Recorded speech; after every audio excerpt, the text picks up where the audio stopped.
Hey guys, welcome to the YouTube presentation for my article called Making Macros Simple. So I created this article for newbie trackers in mind, or those who have tracked before but maybe found it too challenging and gave it up. So the goal of this presentation is to help you guys gain a basic understanding of what macronutrients are, what tracking means, why it's useful to track macros, but then again, why we might hazard the use of doing so. Also help you clarify how to find your estimated maintenance calorie intake and of course rational macronutrient distribution ranges to work within that. And then I'll also shed some light on some common errors and their solutions when it comes to practically tracking macros day to day. This is really a list of questions that I've received from clients over the years, and I've included them in a table with their solution. So I will take you through that as well. Firstly, what are macros? We're going to be looking at protein, carbohydrates, and fats. Alcohol is also a macronutrient, but because it doesn't provide any help to us in terms of our physique and performance outcomes, I'm not going to spend any time on it. So what do you need to know? You need to know that macronutrients have an assigned energy unit value, which is called a calorie. Carbohydrates and protein is 4 calories per gram, alcohol is 7, and fat is 9. Now, at the bottom of this slide, I've got a little example of how to do the maths. So I say, if we take 50 grams of carbs and multiply it by its caloric value of 4, we can establish that 50 grams of carbs equals 200 calories. So this is how you can do the maths to figure out the caloric value for the amount of macronutrients that you have in front of you. I just want to hazard this with an example that I've seen a few times. So someone has got a chicken breast, they've weighed the chicken breast, it's 120 grams, and they're like, okay, chicken's protein, so 120 grams of chicken is 120 grams of protein. So just warning, it's not. It's probably, can't remember the maths off the top of my head, but maybe like 30 grams of protein for 120 gram chicken breast. So do make sure you're either looking at databases to help you figure out the macro content for whole foods, or you're using an app to help you, or nutrition labels as well. Okay, so what does tracking macros mean? It's simply just quantifying the energy that we're consuming by food and fluid, okay? And we're also trying to hit certain targets that will help us manipulate our physique or help with our performance as well by looking at reasonable ranges or evidence-based ranges for protein, carb, and fat distribution. Lots of people use apps to assist them to do this. Of course, you can use a pen and paper, but it's pretty damn tedious. I've done it before. You might have also heard tracking macros referred to as flexible dieting. I don't mind this word because it is a more flexible approach than using a meal plan and gives us a little bit more freedom. At the same time, though, of course, we can use the tracking macros technique in maintenance phases, in gaining phases as well. It just doesn't have to be a deficit, but then again, I'm getting into the meaning of the word diet, and I won't go down that rabbit hole. You might have also heard it called IFYM, if it fits your macros. I don't love that that much because it sort of sets us up with the wrong mindset of let's just eat as much trash food as we possibly can and we can still get shredded, and it's just kind of stupid. Okay, so why can tracking be useful for physique outcomes? Most of you guys watching this don't just want to be a smaller version of yourself, right? So you want to at least preserve the amount of muscle that you've got in a fat loss phase whilst losing mostly fat. You're also going to be training as well at the same time. So in order to support all of those things, we do need to pay attention to our protein, carbohydrate, and fat intake, and I'll take you through the ranges later on. Some contraindications to tracking might include a history of disordered eating or a poor relationship with food, obsessive tendencies, and inability to cope without an app. So Anyone who can't survive without the app may need to start practicing not using it a number of days per week. If the person is obsessed with hitting to the gram every single day, you can see how that can kind of get out of hand, because there's always going to be external circumstances getting in the way, and we just don't want to create any stress or guilt that we don't need to create. Of course, this is just a tool to help us keep track of what we're consuming, to help us to the best of our ability with our physique and performance goals. So there are other options for these people, things like potentially meal plans or mindful eating, or even using Precision Nutrition's hand plan. But I won't be going into those today. I am just talking about tracking macros. So the first thing that we need to do, if you decide this is what you want to do, we need to find your maintenance calorie intake. And this is so depending on what we're going to do, whether it is fat loss phase or getting into a surplus, it's the place we need to start to be able to figure out where to go from here, and making sure our calorie budget is where we are best placed to have it. So we like to use the Harris-Benedict equation for estimating your BMR, which is the energy you need to keep the lights on. And then from there, we have to also add an activity multiplier to account for your daily activity levels, which will give us your TDEE, your total daily energy expenditure. So there is the Harris-Benedict equation for you there for men and women. And here we have the activity multipliers. So using this Harris-Benedict equation there, and then the activity multiplier, it will provide you with an estimate of your maintenance calorie intake for the day. So I've used a bit lighter than that now and a bit older than that now, but I have used myself as an example here. 54 kilo, 32-year-old woman who is 154 centimeters. So I just used the Harris-Benedict equation. You'll see the maths there, and then the activity multiplier as well. And it's given me an estimate of around about 1,959 calories per day as my hypothetical starting point for maintenance calorie intake. This is not going to be perfect. Well, it's unlikely to be perfect. Especially given, the activity multiplier is a little bit of a guess as well. But it's a decent place to start from. So from here, we can now move to macronutrient distribution, okay? So evidence-based macronutrient distributions for maintenance calorie intake are, and we do need to figure this out in order, protein between 1.8 to 2.2 grams per kilo of body weight, fat at 0.8 to 1.5 grams per kilo of body weight, and carbohydrates, we're going to fill the remaining maintenance calories with carbohydrates. So I haven't gone into deficit macro ranges, and I haven't gone into surplus macro ranges. Protein will change a little bit, but like I said, I'm not going to go into those. We're just going to figure out maintenance first. So I've provided a bit of an example of the ranges that I might use. So keeping in line with my numbers from the previous slide, and this is not working. Let me go back to it.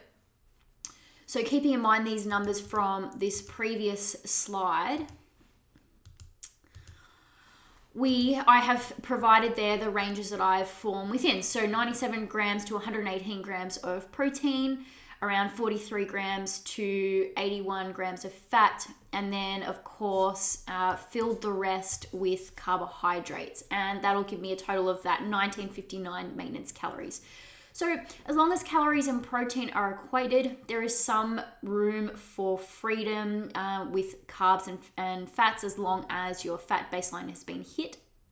So that's kind of cool. You can muck around with those a little bit depending on personal preferences. I like to test with my clients this at least for 2 weeks. 4 weeks would be awesome if we've got the time as well, just to see that all of the data that we're taking for the person, so photos, average weight for the week and centimeters and stuff, is all relatively stable. And if it is, we can be pretty confident we have hit estimated maintenance calorie intake on the head. So from here, it sounds like it's a whole lot of fun and we can do whatever we want as long as we're hitting those numbers. Not so much. So we just want to be wary of letting the floodgates open to poor nutrition quality, and that just remembering that there are some other important considerations that go beyond macros, which are fiber intake, food quality, and variety.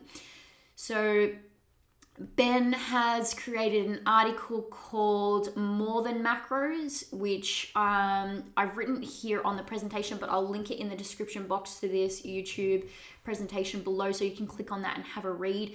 It's a deeper dive into how to track for micronutrients and keeping them in mind as well. This is really important to make sure we're feeling good, we're recovering really well, we're performing really well in the gym, and just staying relatively healthy. So whilst my article is about making macros simple, we need to remember it is more than just macros. So tips to help you guys when you get started: definitely use a food scale. We can see a lot of variation in measuring when we're eyeballing things, especially. I would hazard against eyeballing until you're quite well versed in how to track macros. And even like cups and spoons and stuff like that, it's kind of can get real sloppy. So I would definitely recommend a food scale, even just to get the experience and see what serving sizes are for particular foods. And trust me, you can get pretty damn accurate once you've had this experience. And I've seen people be able to estimate sizes of different things to the gram, which is bloody hilarious. But yeah, I think experience trumps there. So the other really cool thing that you can do is, if you don't feel like you want to track absolutely every single day, you can create your own meal plans from your macros, which helps a lot. So if you kind of don't mind eating the same thing 2 days in a row, you can just eat the same thing 2 days in a row out of a meal plan that you've created with your own macros, or even maybe 3 days, and take the stress out of it a little bit. So it's kind of like a hybrid meal plan and tracking in one. Because, you know, we're not sticking our self-identity onto any of these labels on how we eat, are we? Okay, so tracking ahead, definitely recommend for newbies as well, tracking the night before or the morning of all your food that you're going to have for the day ahead. Again, it just takes the stress out of making choices. And of course, if something comes up, you can just Tetris things around. But Tetrising on the fly, your macros for the day, can get pretty damn exhausting, and we want to try and make this as seamless a tool for you to use as possible.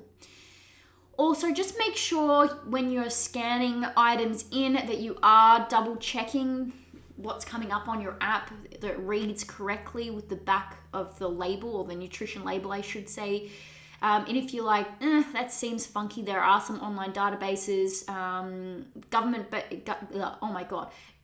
databases that can help you cross-reference, especially Whole Foods. I know on some of the apps, some of the entries are real funky and I just don't believe them. So these databases can help you double check. All right, getting into common errors and solutions. Like I just said, barcode doesn't match app data input. So just say you scan something in, and then you read the label and what you've scanned in doesn't match up. Do make sure you check just to get familiar with the foods you're eating. Calories aren't listed on the nutrition label. So often in Australia, you'll see kilojoules listed. So all we want to do there is divide it by 4.2. And again, if there's something else like a whole food and you're not sure, those government databases can really help us. A big mistake I see is using macro percentages. I don't know how this happens, but people just absolutely disregard that they should be hitting, say, I'll just give an example, like, 120 protein, 60 fat, and 200 carb, and they just look at percentages like, say 40% protein, 40% carbs, 30% fat, or something like that. Whoa. You know what you're missing out on there is the calorie intake for the day. So those percentages, you might be bang on, but you might have had like twice as many calories for the day than you were meant to. So disregard that, please. A couple of apps offer that as like, this cool feature. Not so much, I know. Failing to input meals that you find difficult to track or seem insignificant. the seeming insignificant one, oh my God, things add up. So using like olive oil when you're cooking, you should be tracking that. Having bites of kids' sandwiches and stuff like that, you should allow, some calories for it. And then failing to input meals that you find difficult. So I often see this with people creating food for families.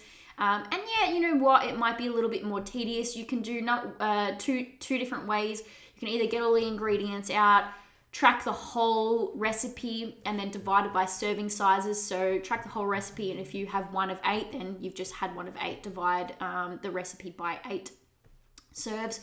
Or you could, with some time, guesstimate, but you're going to be a little bit further off here again. But you could just eyeball it, just say you've got pasta and bolognese. You could be like, you know what, from my experience tracking previously, I reckon this is probably like 70 carb and 20 fat, 20 protein, and do the maths with the calorie value for those macros and chuck that in there.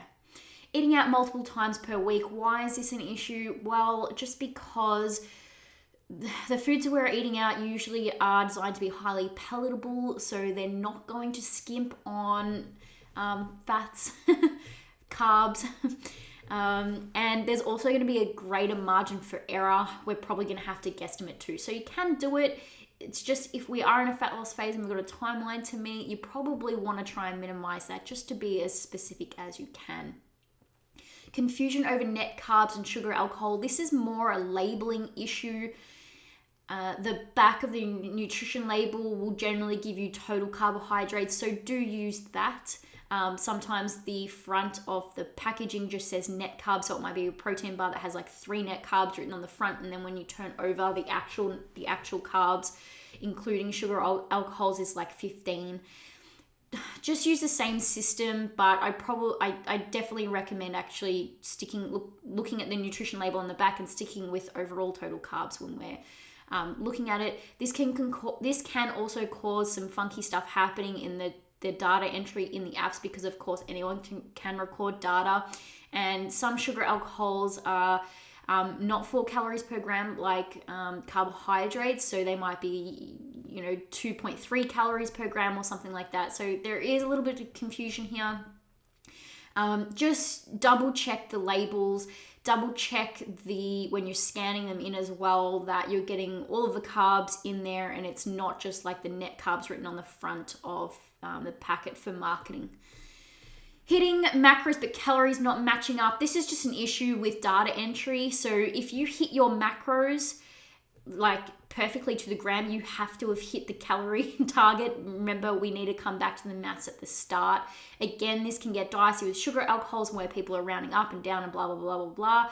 So this is like an app thing. But just focus on hitting your macros and the calories will be taken care of. Incorrect assumption that standard of perfect is required. So this is the person who thinks that they have to hit their macros to the gram or else this is not worth doing.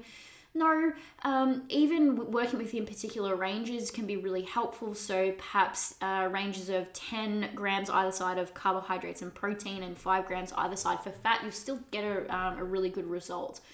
So we don't need to hit to the gram every single day. That'd probably be very stressful. And of course, with labeling discrepancies as well, and there's some margin for error there.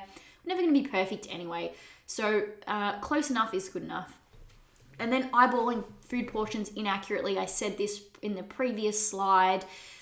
Try not to eyeball until you've got some experience. Oh my goodness, these slides. I think I've just got one left and I'm hoping it works. Okay. Slide 13.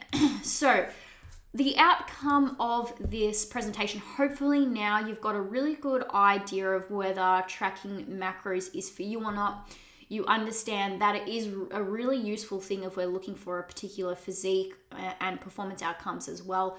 You'll understand that finding your maintenance calorie intake first is pretty damn important, and then of course trialing that out for a period of 2 to 4 weeks to see if it's right, and taking your measurements and photos and scale weight, average scale weight in there to figure that out. Then once we've done all that, we've got our macronutrient ranges, we can pick what we want to do. We can either hang around at maintenance or get into a fat loss phase or a growth phase. I also took you through some common issues. If you have any other questions or you've come across any other problems and you want some answers for it, don't hesitate to reach out to me. Even in the comments below this YouTube presentation would be amazing. So I've linked the full article in the description box to this article so you can save it to keep coming back to. You might need to have a read over it a few times before everything sinks in, but it's really a roadmap on how to track macros. Also, don't forget Ben's article, once you've mastered this, which is more than macros, to go into micronutrient details of tracking. Otherwise, I am available to, if you want to contact me, I said in the comment section for this YouTube presentation, or on Instagram is where I spend most of my time. My handle will be down below. It's Amy Louise STCfit, and I would absolutely love to hear from you. Thanks, guys.